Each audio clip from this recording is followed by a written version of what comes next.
జై శ్రీమన్నారాయణ. నేను మీ icon Australia Gattupalli Suresh Babu. ఈరోజు మన టాపిక్ ఏంటంటే గనక శత్రు భయం. అసలు శత్రువులు ఎలా పుట్టుకొస్తారు? శత్రువులు అనేటువంటి వారు మనుషులేనా లేదా వేరే రూపంగా ఉంటారా? మీకు ఒక విషయం చెప్పనా, మనకి నవగ్రహాలను ఉంటాయి.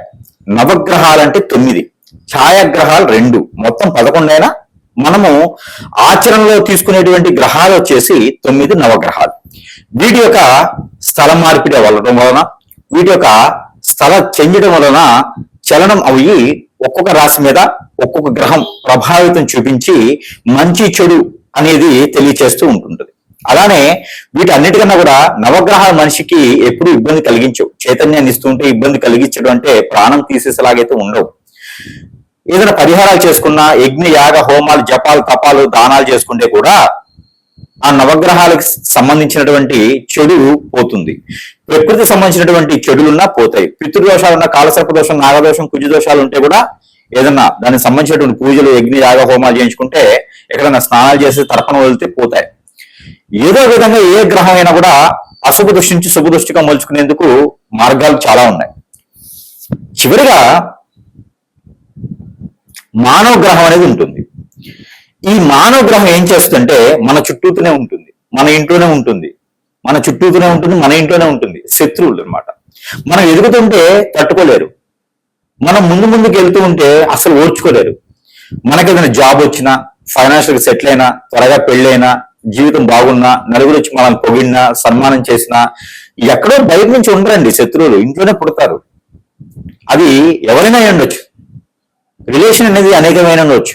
కానీ ఒక్కొక్క రాశి వాళ్ళకి అసలు ఏ గ్రహము ఏ స్థానంలో ఉండడం వలన, వారికి ఏ దశ అంతర్దశ నడవడం వలన అసలు రాశి వారికి శత్రువులు ఎలా పుడతారు, వారి వలన ఎలాంటి ప్రభావితమైనటువంటి ప్రమాదాలు ఉంటాయి, ఎలా మనం జాగ్రత్తలు తీసుకొని పరిహారాలు చేసుకోవడం ద్వారా శత్రువులు కూడా మిత్రులుగా మారడం, శత్రువులు కూడా భయపడి మన జోలు రాకుండా ఉండడం ఎలాగా, అది సాధ్యపడుతుందా?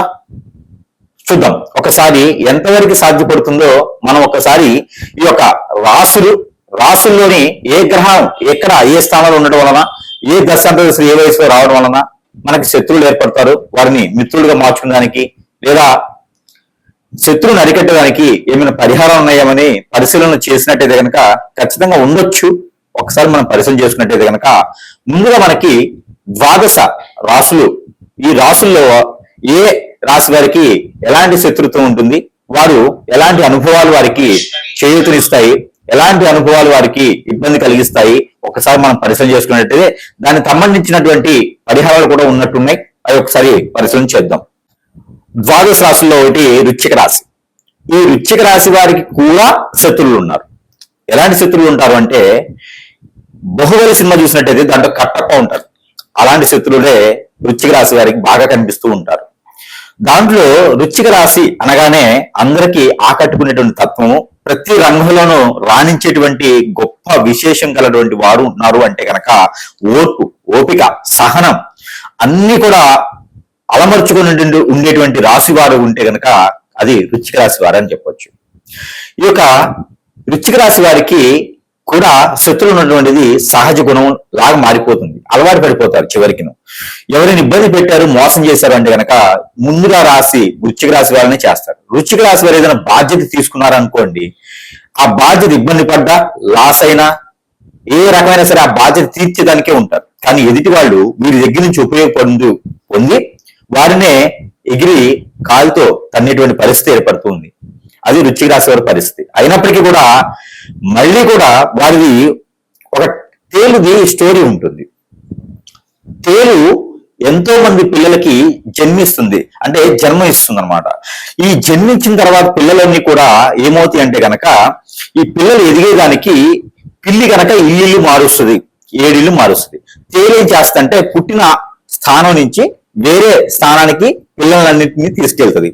ఈ తీసుకెళ్లేటువంటి తరుణంలో అది జర్నీ చేసే సమయంలో ఈ యొక్క పిల్లల్ని తన వీపు ఎక్కించుకొని తీసుకుని వెళ్తుంది. ఈ తేలుకున్నటువంటి లక్షణం ఏమవుతుంది అంటే కనుక కొండితో పొడుస్తూ ఉంటుంది. తోలు లక్షణం అనేది ఈ తేలికి కొండితో పొడుస్తూ పొడుస్తూ ఇక ఈ తల్లి జీవనం మొత్తం అయిపోతుందన్నమాట. అంటే తల్లిని తింటూనే పిల్లల్ని తీసుకెళ్తూ ఉంటుందన్నమాట. అలానే వృశ్చిక రాశి వారు కూడా వారి యొక్క ఉపయోగసారంగా ఎదుటివారు ఎన్ని రకాలుగా పొడిచినా ఇబ్బంది పెట్టినా కూడా వారి బాధ్యత కోసము ఎన్నో రకాలైనటువంటి శ్రమలు పడుతూ ఉంటారు, కష్టపడుతూ ఉంటారు. అలాంటి వారే ఈ యొక్క వృశ్చిక రాశి వారు. కాబట్టి శత్రు భయం కూడా చాలా ఎక్కువగా ఉంటుంది వృశ్చిక రాశి వారి మీద. ప్రతి ఒక్కరు అనుకుంటారు నా ఎదుగుదల తట్టుకోలేక ఎవరో ఇబ్బంది పెడుతున్నారు అని. కానీ వృశ్చిక రాశి వారి మీద ఆ ఇబ్బందులు ఎక్కువగా ఉంటాయి. బయట శత్రువులు ఎక్కువగా ఒకటి గుర్తుపెట్టుకోండి, శత్రువు ఎప్పుడు బయట నుంచి పుట్టాడు, మనలో నుంచే పుడతాడు. సంఘ విద్రోహుడు మనలో నుంచే పుడతాడు. కాబట్టి మన ఇంట్లో వాళ్ళు, మన శ్రేయోభిలాషులు, మన విషయాలు పూర్తిగా తెలిసిన వారే మన శత్రువులు. అలాంటి శత్రువులు మనకి ఎలాంటి ప్రయోగాలైనా చేయించడానికి సిద్ధంగా ఉంటారు.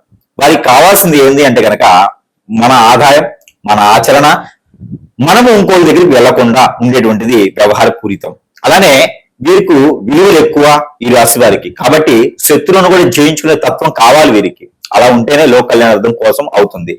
కాబట్టి ఎవరైనా ఇప్పటికీ బ్లాక్ మ్యాజిక్ లాంటివి, చాతబుల్ లాంటివి కూడా చేయించేటువంటి ప్రక్రియ ఉంటుంది. అందుకనే వృశ్చిక రాశి వారు కూడా ఏదైనా నిజంగా సమస్య ఉందంటే కనుక సమీప దూరంలో ఉంటుంది గురువు గారి దగ్గరికి వెళ్ళి పరిష్కార మార్గం వెతకండి. లేదు చిన్న చిన్నగా ఉంది సమస్య అనుకుంటే కనుక ఈ చిన్న పరిహారాలు చేసుకొని కూడా అదృష్టవంతులయ్యడానికి ప్రయత్నం చేయండి. ఇక ఈ రాశి వారికి అయితే కనుక ఈ పరిహారం చేసుకున్నట్లయితే ఖచ్చితంగా మీకు మంచి జరిగేదానికి అయితే అవకాశం ఉంది. ఇక ఈ పరిష్కారానికి గురువు గారికి అయితే దక్షిణ కింద 50,000 రూపాయలైనా ఇవ్వచ్చు పుష్కలంగా. ఎట్లా అంటే కనుక ఈ యొక్క పరిహారం అంత గొప్పగా ఉంటుంది. ఈ పరిహారం ఏమిటంటే కనుక మీకు నిజంగానే శత్రువు ఉన్నాడని గమనించారా? మీకు నిజంగానే శత్రువు ఉన్నాడు గమనిస్తున్నారా? చూసారా? మీకు నిజంగా చెడు చేశారా? అయితే మీరు తప్పకుండా ఈ పరిష్కారం చేయండి. మినుముల పిండి ఉంటుంది, మనకి పొట్టు మినుములు ఉంటాయి. ఆ మినుముల పిండి ఉంటుంది. ఆ పిండి తీసుకోండి 1 కిలో. ఆ పిండి తీసుకొని ఒక బొమ్మను తయారు చేయండి. కాళ్ళు, చేతులు, అలానే మొండెము పెట్టేసి ఒక బొమ్మను తయారు చేయండి. ఎట్లా పూరి పిండిలా కలిపేసండి ఒక బొమ్మను తయారు చేయండి. దానిపైన నల్ల నువ్వులు అతికించండి. అతికించిన తర్వాత కందులు ఉంటాయి. ఈ కందులు తీసుకొని కళ్ళగా పెట్టేయండి. అలానే జీడిపప్పు నుదుటిని పెట్టండి. పెట్టేసిన తర్వాత ఆవాలు, ఈ యొక్క నల్ల ఆవాలను దొరుకుతాయి. అవి కాళ్ళకి, చేతులకి అతికించండి 5 ఇవి అతికించిన తర్వాత స్టమక్ ఒకటి ఉంటుంది. ఈ స్టమక్ దగ్గర మీరు ఉలవలను ఉంటాయి. లేవు అంటే కనుక గసగసాలు ఉంటాయి. లేవు అంటే జీడి గింజలు ఉంటాయి. అవి ఒక 2 తీసుకొని, లేదా గురిగింజలు ఎర్రవి తీసుకొని ఆ స్టమక్ పెట్టేయండి. ఇక మీ మీద శత్రువు ఎవరున్నారో వారికి ఇక మీకు బిర్యానీ ఆకు ఉంటుంది ఇంట్లో, బిర్యానీ పత్తా అంటారు. దానిపైన మీ శత్రువు పేరు రాయండి. రాచి ఈ బొమ్మ కింద పెట్టేసి బొమ్మ పైన ఈ రావి ఆకు ఉంటుంది. ఈ రావి ఆకు పైన మీ జోలు రాకూడదు, మీకు ఏది చెడు జరగకూడదు, మీకు చేసినటువంటి చెడు క్రియ ఏది ఉందో మళ్ళీ వారికే తగలాలి అని చెప్పేసి ఆ రావి ఆకు పైన లిఖించండి. దేంతో రక్కిస్తారు? కాటుకతో రాయండి. రాసినటువంటి బొమ్మను తీసుకొని వెళ్ళి ఎక్కడైనా మీకు ధర్మస్థలాలు ఉంటాయి. ఈ ధర్మస్థలాల్లో కానీ, లేదా ఒక చిన్నపాటి గుంత తీసి దానిలో బూడ్చి పెట్టేసేయండి. లేదా ఎక్కడైనా పొదలుగా ఉన్న చెట్టులో వేసేసేయండి. ఇలా చేయడం ద్వారా అది ఎట్లా రావి ఆకులు చుట్టాలి. రావి ఆకులు చుట్టేసి మీ వైపు ఇంకా రాకూడదు అని చెప్పేసి తలుచుకొని ఈ బొమ్మను తీసుకుని వెళ్ళి అక్కడ వేసినట్టు కనుక దీనికి ఒక మంత్రం ఉంటుంది. ఈ మంత్రము ఖచ్చితంగా మీకు చెప్తే తెలిసి తెలియక అందరికి చేయొచ్చేమో. ఈ మంత్రం అయితే ఖచ్చితంగా ఎవరికైతే అవసరం ఉందో వారికి చెప్పాల్సినటువంటి సందర్భం వచ్చినప్పుడు చెప్పేదానికి ఉంటుంది. ఇకపోతే ఈ బొమ్మను తీసుకుని వెళ్ళి చిన్న చిన్న శత్రువులు అయితే ఇట్లానే చేయొచ్చు. ఆ పేరు రాసేసి ఇక మీ జోలు రావద్దు అని చెప్పేసి అని ఎక్కడ పొదలుగా ఉన్న చెట్లలో వేసేస్తే కనుక ఖచ్చితంగా మీకు ఆ శత్రువులు అనేది మీరు ఎదుటి పడ్డా కూడా వారు తల దించుకొని బయటికి వెళ్ళేటువంటి తత్వం ఉంటుంది. మీ జోలని వాడు ఆరాయించకపోయినా వారిగా చివరి దశలోకి వచ్చినా కూడా మీ జోలిని తస్మా రారు. కాబట్టి ఇది ఎక్కువగా శత్రువులు బాధిస్తున్నారు అంటే మాత్రమే ఈ ఒక ప్రక్రియ చేయండి. ఇది చేయడం ద్వారా మీకు వచ్చేటువంటి ఇబ్బంది అయితే ఏం లేదు. ఈ యొక్క పరిహారం ఖచ్చితంగా చేసుకుని మీ శత్రు భయాన్ని కూడా కొంతమేర దూరం చేసుకోవచ్చు. ఈ పరిహారం వచ్చేసి మీరు నల్ల నువ్వులు 1 కిలో తీసుకోండి. దాన్ని మన ఇంట్లోనే హాల్లో కావచ్చు, బెడ్రూమ్ లో కావచ్చు, కిచెన్ లో కావచ్చు, ఎక్కడైనా మీకు ప్లేస్ ఉంటే అక్కడ స్టార్ అంటే ఎలా ఉంటుంది తెలుసు కదా, నక్షత్రం, ఈ నక్షత్రం యొక్క సింబల్ వేయండి. వేసేసి దాని మధ్యలో ఒక నిమ్మకాయ పెట్టండి. ఆ నిమ్మకాయ సగానికి కోయండి, బద్దలుగా కోయకూడదు, సగానికి కోయాలి. ఈ సగానికి కోసినటువంటి నిమ్మకాయలో ఎవరైతే మీకు శత్రువు అని గమనించారో వారి యొక్క ఫోటో 4 మడతలు వేసి దానిపైన స్టార్ బొమ్మ వేసి ఆ నిమ్మకాయలో పెట్టేయండి. దానిపైన మీరు ఈ యొక్క విభూది ఉంటుంది, విభూది అలానే భస్మం సాంబ్రాణి ఉంటుంది. ఈ 2 కూడా మిశ్రమాన్ని కుంకుమ కలిపి, పసుపు కలపకూడదు, కుంకుమ కలిపేసి ఈ 3 కలిగినటువంటి మిశ్రమాన్ని ఆ నిమ్మకాయ పైన వేసి దానికి ముందు పక్కల 5 కర్పూరం బిళ్ళలు పెట్టి ఆ నిమ్మకాయ లోపల సాంబ్రాణి కడ్డీలు 5 వెలిగించేయండి. ఇవి 2 ఒకే దాటిలో ఉండాలి. ఇకపోతే గోధుమ పిండి తీసుకొని ఆ గోధుమ పిండి పూరి పిండిలో కలిపేసి దాని లోపల నల్ల నువ్వులు కూడా వేయాలి. ఆ వేసినటువంటి గోధుమ పిండికి ఒక పక్కన పాము, మరో పక్కన తేలు, ఈ 2 బొమ్మలు తయారు చేయండి. ఈ 2 బొమ్మలు తయారు చేసి ఈ రెండింటి మధ్యన ఈ యొక్క మనం చెప్పినటువంటి ఈ నిమ్మకాయ పెట్టారు కదా, ఆ నిమ్మకాయ చేసేసి ఇక మీరు ఏదైతే శత్రు భయం ఉందో ఆ శత్రువు ఇక మీ జోలు రాకూడదు అని చెప్పేసి మనస్ఫూర్తిగా తలుచుకోవాలి. మంత్రం అయితే ఉంటుంది, ఆ మంత్రం అనేది మనకు శిక్షణ ఇవ్వడానికి జరగదు. అది నిజంగానే శత్రువు ఉన్నారని గురువుని సంప్రదిస్తే అప్పుడు ఆ శత్రువు ఎంత బలంగా ఉన్నాడో చూసి ఆ మంత్రం ఇవ్వడం జరుగుతోంది. ఈ ప్రక్రియ చిన్న చిన్న శత్రువులు అయితే మీరు చేసుకోవచ్చు.